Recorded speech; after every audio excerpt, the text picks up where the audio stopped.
Okay, we're back with part two of our conversation with Steve Moore, the retiring CEO of the MJ Murdock Charitable Trust.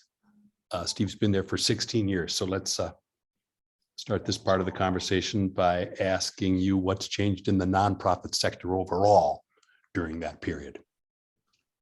Yeah, I think the amount of government dollars that has been a great temptation for nonprofits is one. I think the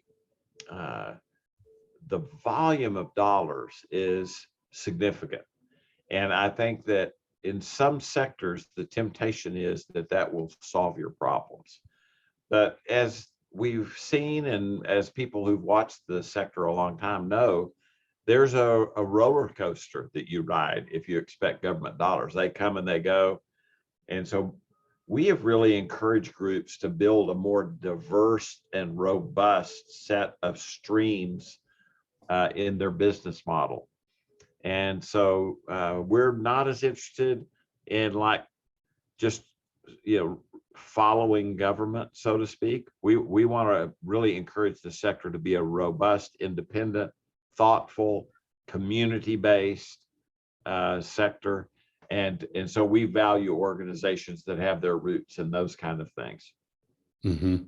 And what's changed, if anything, worthy of note in philanthropy, the grant maker side of the nonprofit world? I think it's one of the things that I've noticed is that people in many places in philanthropy are less inclined for collaboration. They like to tell nonprofits to collaborate, but they really like to just do their own thing and and just tell people what to do. I think there's a certain arrogance in philanthropy at times that's hard for nonprofits to overcome, and it's too bad, because I think we have a lot to learn. I think that we need to approach things as much as we can as really equal partners and learners. The thing that we've sought to do is to really lean into and work hard at collaboration, sometimes even with people that we may not agree with on a lot of other things, but to say, on this particular thing, we can work and agree on. Foster children, we want foster children to succeed. Youth serving organizations, we want those organizations to succeed. Let's partner together on this. Arts organizations, faith-based groups that are way underserved in philanthropy, oftentimes discriminated against openly by philanthropy. And we say, hey, let's come together and support these groups. These are part of the fabric of our community. Yeah, and you are an outlier, you would acknowledge, in seeking non-traditional allies, I guess I'll say. Okay. Yeah, that seems to be getting worse. Yeah, it seems like people are less inclined.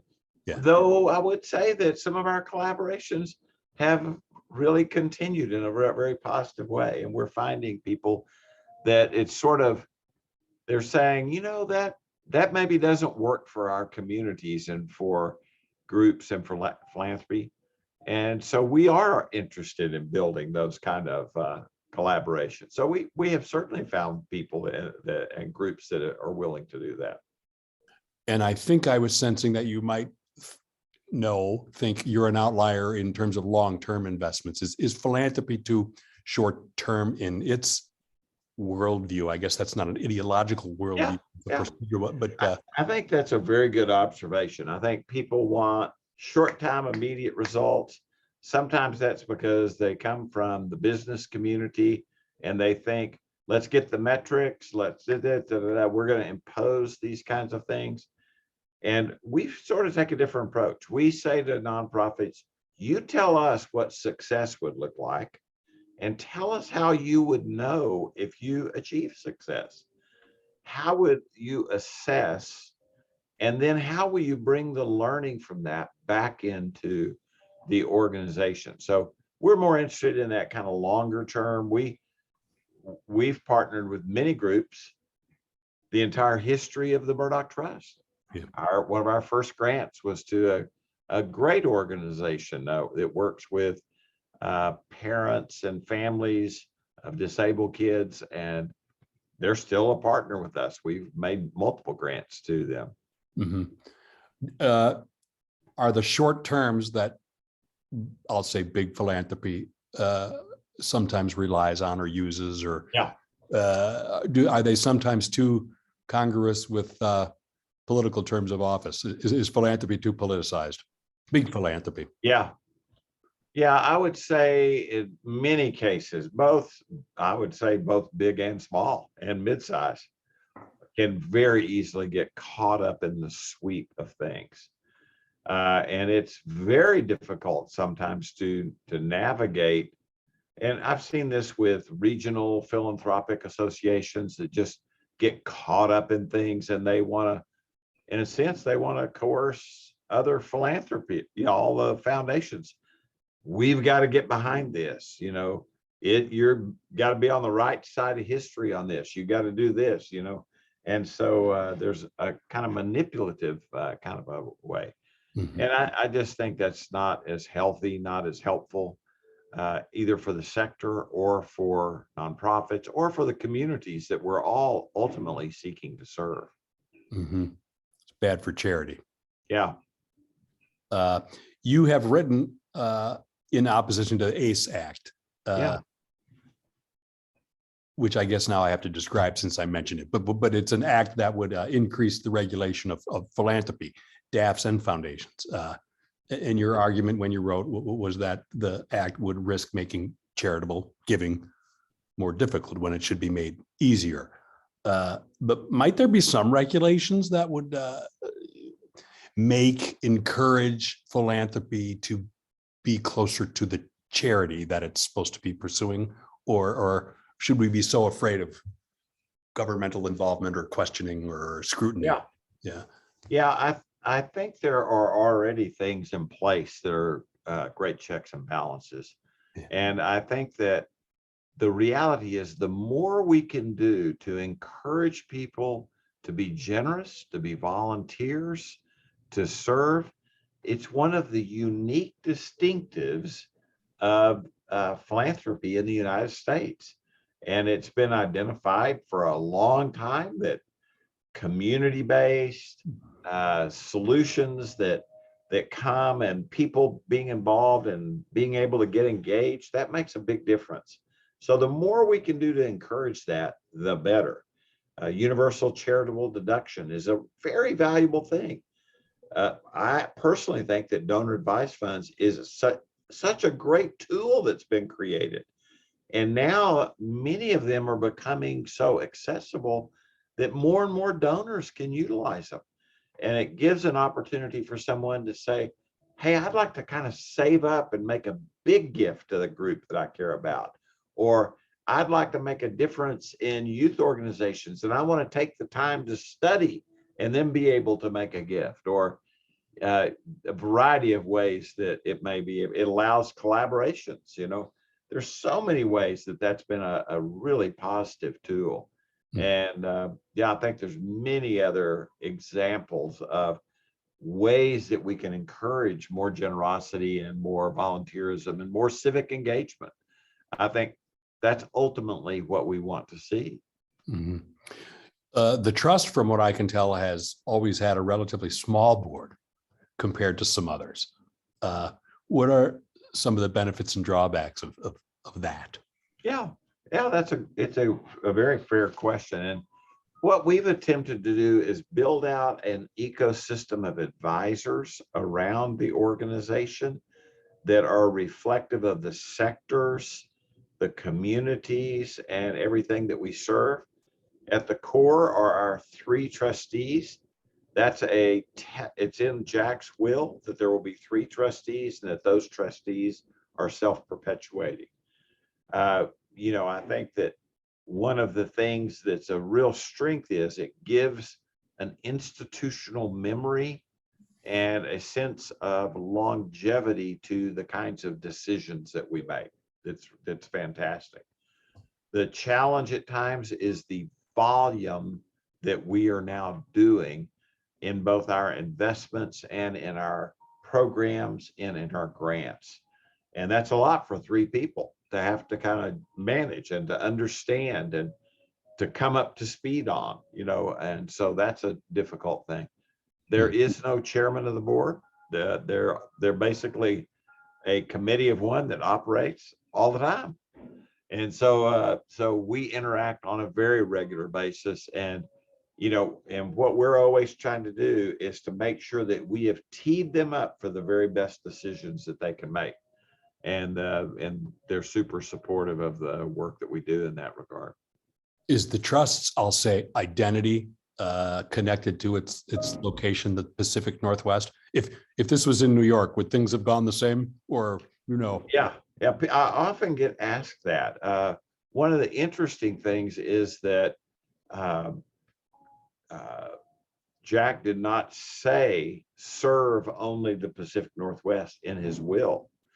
But when the early trustees were trying to do the work of the Murdock Trust, they very quickly realized, hey, we don't have the resources to be able to serve the whole world. We can't make grants all around the world. We don't have enough resources. So they focused back in on some states where Jack had businesses. He owned the Piper aircraft dealerships in several states. He had other businesses here. So they knew he loved and cared about the Northwest. And so that's our primary focus. We do some things nationally, particularly those things that we know have ramifications or implications back into our region. But yeah, we have the ability to go, a little more broad as we get to be a more sizable foundation. So this is an unfair question, right? Because there might be existing or would-be grantees listening, but what does the future hold for the trust? Sometimes when there's personnel changes, there might be nervousness. What is it, shoulder to the wheel? I mean, what's going to happen? Well, this is a great example of the kind of deliberateness and the thoughtfulness and the way that we intend to do things. We spent a good 2 or 3 months interviewing and surveying our constituencies to say, are there things that you would hope that Murdock's would think about going forward? And so that helped shape the opportunity profile that we used in the search process. And then the trustees, worked with the search company to really identify candidates that would be able to respond over, we're hoping for someone that would be able to be here for at least 10 years. And so that helped kind of guide their thinking as well. And, believe that we ultimately found somebody that would be the case. And, she has been the vice president of a large relief organization. She's worked at the Murdock Trust. She's worked in Microsoft. And so she has a lot of understanding of technology and big data and some things like that are very helpful. So I think, that's kind of the way we always think. And of course, we also understand that it's really about the team of people, not just any one particular person that a role that they're in. Yeah. And how about the future of philanthropy? Also an unfair question, right? With the clock ticking here, but you had examples where the trust was a little bit of an outlier. So a cynic, a skeptic might think the fact that you were an outlier on certain things might mean you're pessimistic about the future of philanthropy, or you have worries. But what does the future hold? I actually am very positive about philanthropy. And even though that we're somewhat of an outlier in some of the ways that we do work compared with many of the philanthropic organizations that get the most press, one of the things that I hope to do in my next season is to work with boards and work with foundations, small family foundations and others, as they seek to develop strategies that both honor donor intent and honor what I would call the donors' commitments and values, but also which are contextual for the communities and the time in which we live.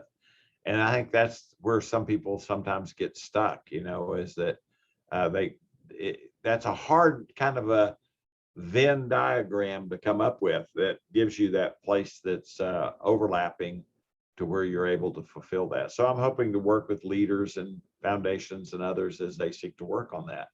And that's been kind of one of our commitments. We get calls on a regular basis saying, hey, we like the way you do that. We'd like to, could you help us on this? And so, it'll give us give me a little bit more bandwidth, and the trustees are very supportive of being able to do that.